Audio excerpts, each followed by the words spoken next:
नमस्कार दोस्तों, स्वागत है आप सभी का बीएचयू वर्ल्ड के ऑनलाइन लर्निंग प्लेटफॉर्म पे। दोस्तों, बीएचयू ने काउंसलिंग लेटर जारी करना शुरू कर दिया है और कॉल लेटर्स जैसे जैसे जा रहे हैं आपके मन में कई प्रश्न भी आ रहे हैं। कई तरह के क्वेश्चंस जो है वो कॉल लेटर से संबंधित कमेंट बॉक्स में भी आ गए। तो पर्सनली तो सबको रिप्लाई करना पॉसिबल है नहीं, तो इसलिए आइए हम आपको पूरे कॉल लेटर को एक एक करके जो कॉल लेटर में जितने भी इंपॉर्टेंट बातें हैं वो आपको समझा दें। और ये वीडियो आपके लिए बहुत इंपॉर्टेंट है, इसलिए हर चीज को बहुत अच्छे से समझ लीजिएगा।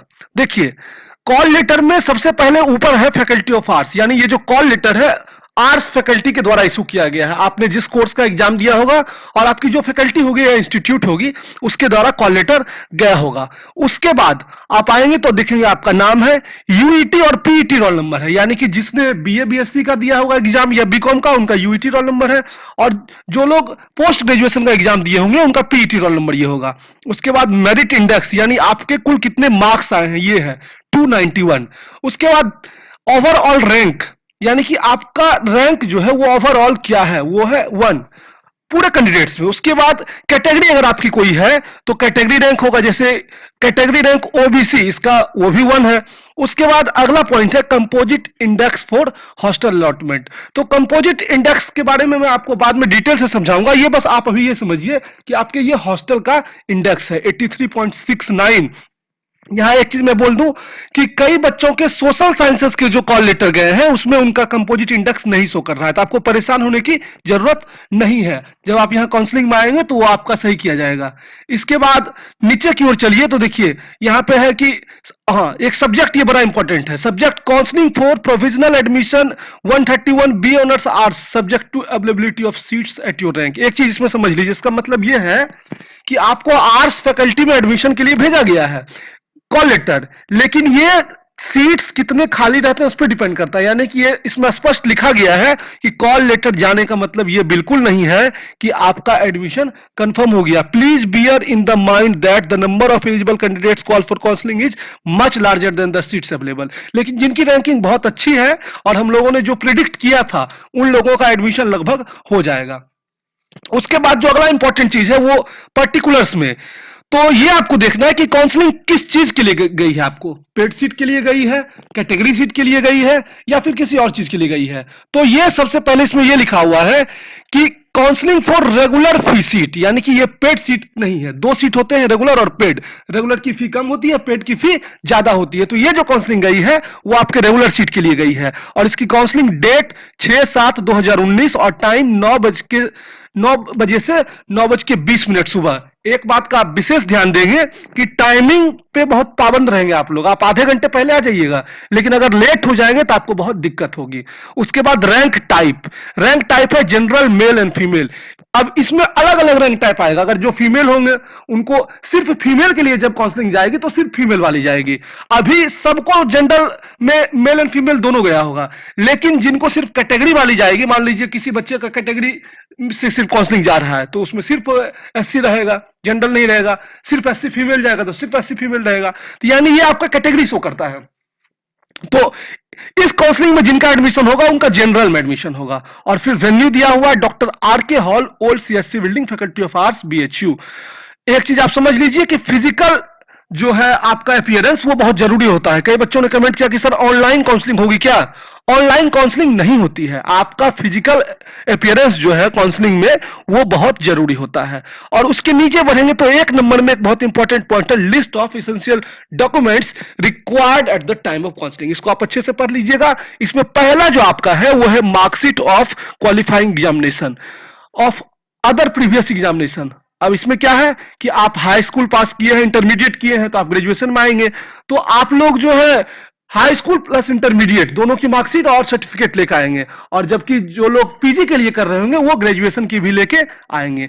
उसके बाद एक चीज याद रखिएगा कि आप सारे डॉक्यूमेंट्स की 4 से 5 फोटो कॉपी करवा लीजिएगा, क्योंकि आपको बार बार फोटोकॉपी के लिए दौड़ना पड़ सकता है। और ये पर काउंसलिंग में बोल रहा हूं, अगर किसी बच्चे का सिर्फ आर्ट्स में काउंसलिंग है तो वो कम से कम 4-5 फोटोकॉपी हर एक डॉक्यूमेंट का लेके आए। अगर उनका दोनों जगह काउंसलिंग है, आर्ट्स सोशल में, तो आप 10-10 ले आइए, क्योंकि आपका अगर ज्यादा रहेगा तो कोई नुकसान नहीं होगा, लेकिन अगर आपको एक भी उस समय कम पड़ा तो आपको बहुत ज्यादा परेशानी उठानी पड़ेगी। आपको 2-2.5 किलोमीटर चलना पड़ जाता है।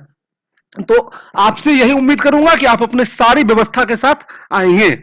उसके बाद जो दूसरा इंपॉर्टेंट है वो है मैट्रिकुलेशन और इक्विवेलेंट सर्टिफिकेट। आपके पास जो भी हो तो आप मैट्रिक के सर्टिफिकेट अपने लेते आइएगा, डेट ऑफ बर्थ के लिए होता है। अगर आपके पास कास्ट सर्टिफिकेट हो तो आप कास्ट सर्टिफिकेट भी लेके आएंगे। उसके बाद एक चीज मैं इसमें बताना भूल गया, कुछ सर्टिफिकेट्स ऐसे हैं जैसे कि टीसी, माइग्रेशन, अगर ये आप तुरंत प्रोड्यूस नहीं कर पाते हैं तो आप 31 अक्टूबर तक इसको प्रोड्यूस करेंगे। अगर 31 अक्टूबर तक आप प्रोड्यूस नहीं करेंगे तो आपका एडमिशन कैंसिल कर दिया जाएगा। अगर एडमिशन हो भी गया तो इसमें यह है कि जब आप आएंगे तो आपको एक एफिडेविट आपसे लिखवाया जाएगा कि आप 31 तारीख तक अपना सारे डॉक्यूमेंट्स जो भी आपके हैं ओरिजिनल टीसी और माइग्रेशन ये जमा कर देंगे, तभी जाके आपका एडमिशन मान्य होगा, नहीं तो आपका एडमिशन कैंसिल कर दिया जाएगा। उसके बाद नीचे की ओर चलिए तो जो अगला इंपॉर्टेंट डॉक्यूमेंट है वो है कि the OBC certificate should not have been issued earlier than 1/7/2018। याद रखिएगा कि टाइम जो दिया हुआ 1/7/2018 से पहले का नहीं होना चाहिए, इस बात को आप ध्यान देंगे। और candidates may be given 1 month to produce recent OBC certificate or recent income certificate issued not earlier than 1/1/2019। अगर आप वहां पे जाते हैं, अगर आपके पास नहीं है तो आपको 1 महीने का समय भी दिया जा सकता है, यह भी इसमें लिखा हुआ है। लेकिन आप पूरी कोशिश करिए कि आप जो है अपना डॉक्यूमेंट्स पूरा तरोताजा करके जो रिसेंट है वो लेके आइए। उसके बाद मेडिकल सर्टिफिकेट, अगर कुछ मेडिकल प्रॉब्लम है तो मेडिकल सर्टिफिकेट लाएंगे आप, लेकिन यहां बीएचयू में एक रूल है कि आप मेडिकल बोर्ड के द्वारा जो है चेक किए जाएंगे। यहां की खुद की एक मेडिकल बोर्ड है, आप उसके द्वारा चेक किए जाएंगे। उसके बाद if admission under employ ward quota is sought, employ ward certificate is issued by joint registrar, तो एलटीसी सर्टिफिकेट एम्प्लॉय वार्ड के बच्चों को मिलता है, आपको वो भी लेके आना है। जो लोग एम्प्लॉय वार्ड से हैं, जो लोग नहीं उनके लिए जरूरी नहीं है। Admit card issued for appearing in the concern interested 2019, ये बहुत इंपॉर्टेंट है। आपने जिस एडमिट कार्ड से एग्जाम दिया था जिस पे इन्विजिलेटर का साइन होगा, वो एडमिट कार्ड आपके लिए लाना बेहद इंपॉर्टेंट है। अगर मान लीजिए कोई कई बच्चों का खो गया है तो आप क्या करेंगे, आपको सेंट्रल ऑफिस में यहां आके मिलना होगा। तो आप एक दिन पहले ही आके सारी बातों को पता लगा लीजिएगा, क्योंकि तुरंत एट द मोमेंट अगर आप आएंगे तो आपको ज्यादा परेशानी उठानी पड़ेगी। उसके बाद अगला है कैरेक्टर सर्टिफिकेट, ये आपके स्कूल या कॉलेज जहां से भी आप होंगे इशू होगा। ट्रांसफर सर्टिफिकेट ये भी वहीं से इशू होता है, आप इसको लेकर आएंगे। नहीं भी आएंगे तो मैंने बताया कि आपको एक एफिडेविट लगेगा और 1 महीने के अंदर वो जमा करना पड़ेगा 31 अक्टूबर तक। और फिर माइग्रेशन सर्टिफिकेट, इसमें भी है कि 31 अक्टूबर तक आपको एक अंडरटेकिंग ले लिया जाएगा अगर नहीं आपके पास तत्काल।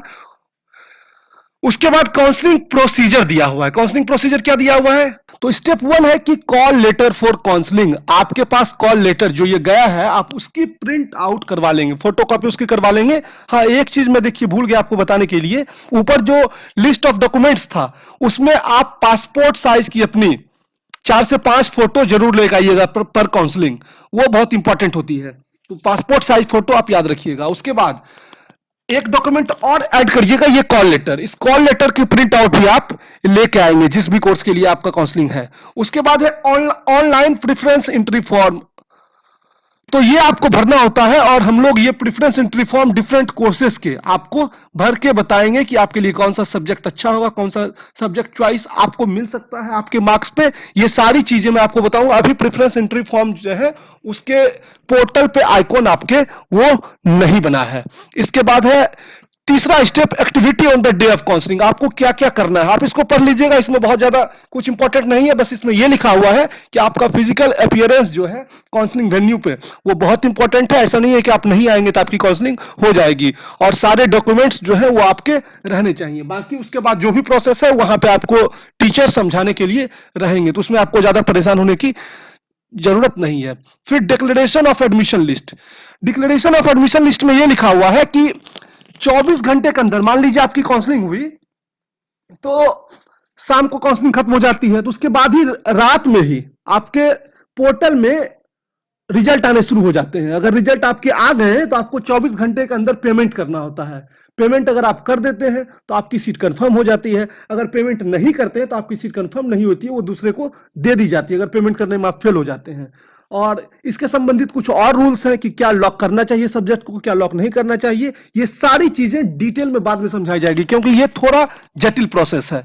फिलहाल ये समझिए कि आपको पेमेंट कर देना है एनी हाउ। अगर आपको एडमिशन दिया जाता है तो उसी दिन पेमेंट कर दीजिएगा। इसके बाद है छठा, डाउनलोडिंग एडमिट कार्ड। जब आप पेमेंट कर देंगे तो उसके कुछ ही देर बाद आपके पोर्टल में आपका एडमिट कार्ड आ जाएगा। एक नया एडमिट कार्ड आएगा कि आपको प्रोविजनली बीएचयू में एडमिशन दे दिया गया है, तो आप उसको डाउनलोड कर लेंगे। फिर हॉस्टल अलॉटमेंट का ये प्रोसेस बाद में होता है। उसके बाद एडमिशंस अंडर पेड सीट, फिर पेड सीट की काउंसलिंग प्रक्रिया होती है। तो जिनका एडमिशन नहीं होगा पेड सीट के लिए अलग से हमने वीडियो बना रखी है, उसको आप देख लीजिएगा। और अपग्रेडेशन एंड लॉकिंग रूल, यही मैं बोल रहा था कि लॉक करना है या अपग्रेड के लिए छोड़ देना है, इसके ऊपर मैं डिटेल से आपको बाद में समझाऊंगा। तो ये आपके कुछ जनरल इंफॉर्मेशन थे कॉल लेटर में। इतना आपके लिए बहुत इंपॉर्टेंट था, ये बात आप समझ लीजिए और इन सारी बातों को ध्यान दीजिएगा। और आप सभी को बहुत बहुत शुभकामनाएं। और अगर आपके मन में कुछ और दुविधा हो तो कमेंट बॉक्स में बताइए, हम लोग उसके ऊपर भी वीडियो बना देंगे। और वीडियो को लाइक करिए, चैनल को सब्सक्राइब जरूर कीजिए, बेल आइकन को प्रेस कर दीजिए ताकि आपको सारी नोटिफिकेशन समय से मिल जाए। बहुत बहुत धन्यवाद।